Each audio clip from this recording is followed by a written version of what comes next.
Я знаю очень много армян, которые больше русские, чем сами русские. Но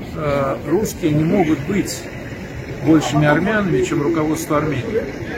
Ռուսաստանի Դաշնության Պետդումայի պատգամավոր միջազգային հարցերով հանձնաժողովի նախագահի առաջին տեղակալ Վյաչեսլավ Նիկոնովն է իշխող Եդինայա Ռոսիա կուսակցության խորհրդարանական խմբակցությունից։ Պատմական գիտությունների դոկտոր է, միջազգայնագետ, Ռուսաստանի առաջին ալիքով հեռարձակվող մեծ խաղը վերլուծական հաղորդման հաղորդավար։ Դեռ խորհրդային տարիներից մի շարք պաշտոններ է զբաղեցրել Կոմսոմոլում, Կոնկուսի կենտկոմի ապարատում, ԽՍՀՄ առաջին ու վերջին նախագահ Գորբաչովի աշխատակազմում։ 1991-ի օգոստոսից մինչև 1992 թվականի հունվար ամիսները եղել է խորհրդային ԿԳԲ-ի պետական անվտանգության կոմիտեի վերջին ղեկավար Վադիմ Բակատինի օգնականը։ Խորհրդային միության փլուզումից հետո ընտրվել է Պետդումայի պատգամավոր, աշխատել է Ռուսաստանի Դաշնության առաջին նախագահ Բորիս Ելցինի թիմում, զբաղվել է փորձագիտական ու վերլուծական աշխատանքով, հետագա տարիներին ղեկավարել է տարբեր հիմնադրամներ։ Պուտինի օրոք իշխող կուսակցության ցուցակով կրկին ընտրվել է Պետդումայի պատգամավոր։ Այժմ նաև Մոսկվայի պետական համալսարանի պետական կառավարման ֆակուլտետի դեկանն է։ Մեր զրուցակցի կենսագրությունը հարուստ է ու հագեցած, բայց նրա կենսագրության մեջ կա մեկ այլ, շատ ավելի ուշագրավ ու հատկանշական փաստ։ Վյաչեսլավ Նիկոնովը Մոլոտովի թոռն է, այն նույն Մոլոտովի, որը Ստալինի օրոք երկար տարիներ զբաղեցնում էր ԽՍՀՄ ժողովրդական կոմիսարների խորհրդի, այսինքն կառավարության նախագահի, ինչպես նաև արտգործնախարարի պաշտոնները։ Հենց Մոլոտովն է 1939 թվականի օգոստոսի 23-ին Գերմանիայի հետ ստորագրել հայտնի Մոլոտով-Ռիբենտրոպ պակտը, որի գաղտնի արձանագրությամբ Արևելյան Եվրոպան բաժանվում էր ազդեցության գոտիների։ Նույն 1939 թվականի ձմռանը սկսվեց խորհրդաֆիննական ձմեռային պատերազմը, որի ընթացքում ֆինները խորհրդային տանկերի դեմ սկսեցին կիրառել այժմ արդեն ամբողջ աշխարհին հայտնի բենզինով շշալցված ինքնաշեն պայթուցիկը, այն անվանակոչելով իրենց դեմ պատերազմող խորհրդային միության արտգործնախարարի անունով՝ Մոլոտովի կոկտեյլ։ Մի խոսքով, պատմական դեմքերի ու պատմական փաստերի պակաս մեր պատմության մեջ չկա։ Վյաչեսլավ Նիկոնովը Մոլոտովի միակ դստեր Սվետլանայի որդին է։ Կրեմլի պետական պալատում մասնակցում էր Ռուսաստանի Հայերի միության 25-ամյակին նվիրված հոբելյանական միջոցառումներին։ Եվրոմեդիա 24-ի հետ զրույցում նա խոսեց ինչպես հայ-ռուսական հարաբերությունների, այնպես էլ Վաշինգտոնի հռչակագրի մասին, համոզմունք հայտնելով, որ ամերիկյան ազդեցության հնարավոր ուժեղացումը մեծացնում է Հայաստանում Ռուսաստանի և Միացյալ Նահանգների աշխարհաքաղաքական բախման վտանգը։ Հարցին ինչու Ռուսաստանն այդքան հանգիստ ընդունեց Միացյալ Նահանգների նախագահի միջնորդությամբ ստորագրված Վաշինգտոնյան համաձայնությունները և մասնավորապես Մեղրիի ճանապարհը ամերիկացիներին զիջելը, Նիկոնովը պատասխանեց. ռուսները չեն կարող ավելի հայ լինել, քան Հայաստանի ղեկավարությունը։ Сегодня много говорили о отношениях России и Армении. Это абсолютно естественные дружественные отношения, имеющие огромные серьезные корни, многовековые, которые скреплены и боевым братством, и братством культурным, и братством духовным, потому что мы все представители христианской, православной, апостольской цивилизации. Знаете, я знаю очень много армян, которые больше русские, чем сами русские. Но русские не могут быть большими армянами, чем руководство Армении. Если руководство Армении видит свои национальные интересы отличными от российских, ну, мы не можем быть в данном случае большими армянами, потому что я тут уверен, что это противоречит национальным интересам самой Армении. Խոսելով հայ-ռուսական հարաբերությունների ներկա վիճակի մասին, Վյաչեսլավ Նիկոնովը չփորձեց դիվանագիտություն խաղալ եւ ավելի անկեղծ գնահատական տվեց, նշելով, որ Հայաստանի եւ Ռուսաստանի հարաբերություններն իսկապես վատ են, թեև իր խոսքով ամիսներ առաջ դրանք ավելի վատ վիճակում էին։ Отношения действительно достаточно плохие, хотя еще несколько месяцев назад они были еще хуже. Так что если говорить о какой-то динамике, то она скорее сейчас положительная.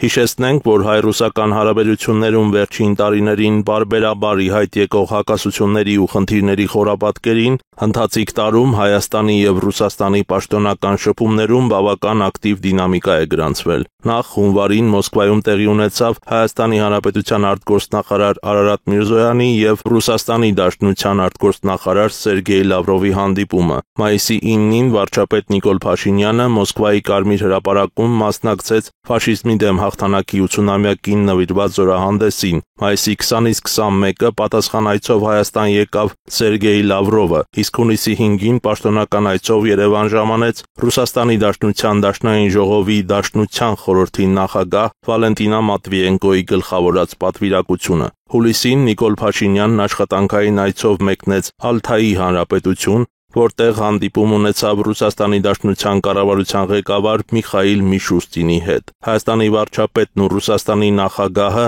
2024 թվականի հոկտեմբերին Կրեմլում տեղի ունեցած հանդիպան ընթացքում պայմանավորվել էին վերականգնել երկկողմ շփումները բոլոր ուղղություններով։ Ինչ վերաբերում է Հայաստանի եւ Ադրբեջանի հարաբերությունների կարգավորման գործընթացում ամերիկյան նախաձեռնություններին, Պետդումայի падգամավորը դա բացատրում է Թրամփին միջնորդ դարձնելու Հայաստանի եւ Ադրբեջանի ղեկավարների ընտրությամբ։ Знаете, мы хорошо знаем Соединенные Штаты, может быть, даже лучше, чем Армения. И есть одна мудрость, к которой мы точно пришли, что быть врагом Америки – это опасно, а быть другом Америки смертельно опасно. Поэтому, как только начинается ориентация на Запад, тут же начинают возникать очень серьезные проблемы. И я думаю, армянский народ уже хорошо понял. Если опора на Россию означает, что мне говорить, она на протяжении веков означала очень многое для Армении, для ее существования, то опора на Соединенные Штаты – это та вещь, которая еще никого не выручила за всю историю. Ռուսաստանցի գործիչը համամիտ չէ այն տեսակետի հետ, թե Ռուսաստանը հեռանում է հարավային Կովկասից։ Նիկոնովի խոսքով Ռուսաստանը ինչպես կար, այնպես էլ մնում է տարածաշրջանում։ Мы не можем быть, опять же, еще раз говорю, большими армянами, чем руководство Армении. Это их выбор, это не Россия ушла. Россия никуда не уходила, Россия здесь, она была, есть и будет, она никуда не денется. Если армянское руководство в какой-то период своей истории сочло, что ей лучше иметь другие отношения, это не выбор России.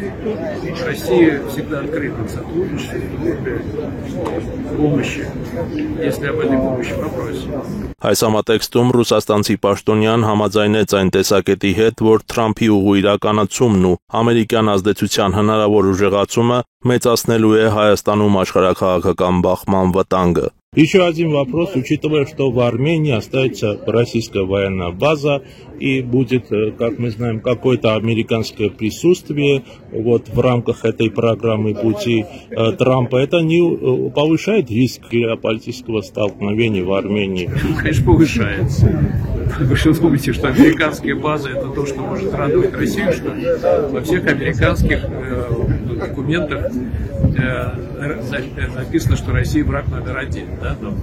иногда укладывается еще Китай в качестве. Какие американские военные базы на границах Российской Федерации не будут восприниматься с Россией как дружественные базы? Это враждебное военное присутствие, никак иначе в России это восприниматься не может. Վիաչեսլավ Նիկոնովը անդրադարձավ նաև Ալյասկայում օգոստոսի 15-ին տեղի ունեցած Թրամփ-Պուտին բանակցություններին, նշելով, թե չի կարծում, որ Միացյալ Նահանգների եւ Ռուսաստանի առաջնորդները Ալյասկայում քննարկել են հարավային Կովկասի տարածաշրջանին առնչվող հարցեր։ Ըստ նրա, Թրամփն ու Պուտինը բանակցել են շատ ավելի գլոբալ հարցերի շուրջ։ Հիշեցնենք, որ Սպիտակ տան եւ Կրեմլի ղեկավարների հանդիպումը, որն առաջինն էր Թրամփի վերընտրվելուց հետո, տեղի է ունեցել օգոստոսի 15-ին Ալյասկայում, Անկորիջ քաղաքի ամերիկյան ռազմաբազայի տարածքում։ Դրանից ուղիղ մեկ շաբաթ առաջ, օգոստոսի 8-ին, Միացյալ Նահանգների նախագահ Դոնալդ Թրամփի նախաձեռնությամբ Վաշինգտոնում Սպիտակ տանը տեղի ունեցավ Թրամփի, Հայաստանի վարչապետի եւ Ադրբեջանի նախագահի եռակողմ հանդիպումը, որի ընթացքում ստորագրվեց Վաշինգտոնի համատեղ հռչակագիրը։ Վաշինգտոնյան հռչակագրի առաջին կետով արձանագրվում էր Հայաստանի եւ Ադրբեջանի արտգործնախարարների կողմից խաղաղության համաձայնագրի նախաստորագրումը, որը տեղի էր ունեցել մինչև հռչակագրի ստորագրման հանդիսավոր արարողությունը։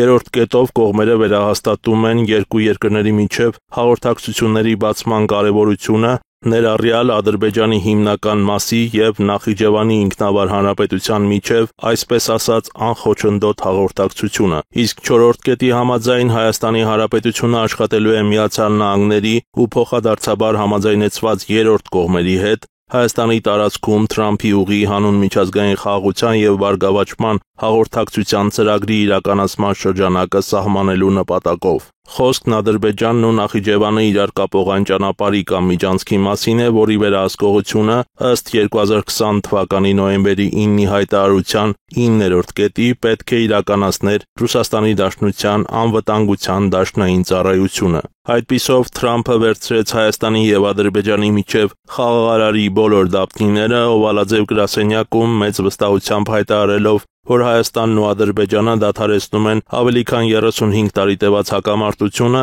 եւ որ իրեն հաջողվեց այն, ինչ չհաջողվեց ոչ ռուսներին, ոչ Եվրոպական միությանը։ Ամբողջ հարցն այն է, թե իրականում ինչ արժեք ունի իրավական պարտադիր ուժ չունեցող այդ հռչակագիրը եւ ինչ երաշխիքների վրա է հիմնված օգոստոսի 8-ի խաղաղությունը։ Ասենք դա էլ բոլորովին այլ պատմություն է։ Արամ Սարգսյան, Անդրանիկ Պետրոսյան, Եվրոմեդիա 24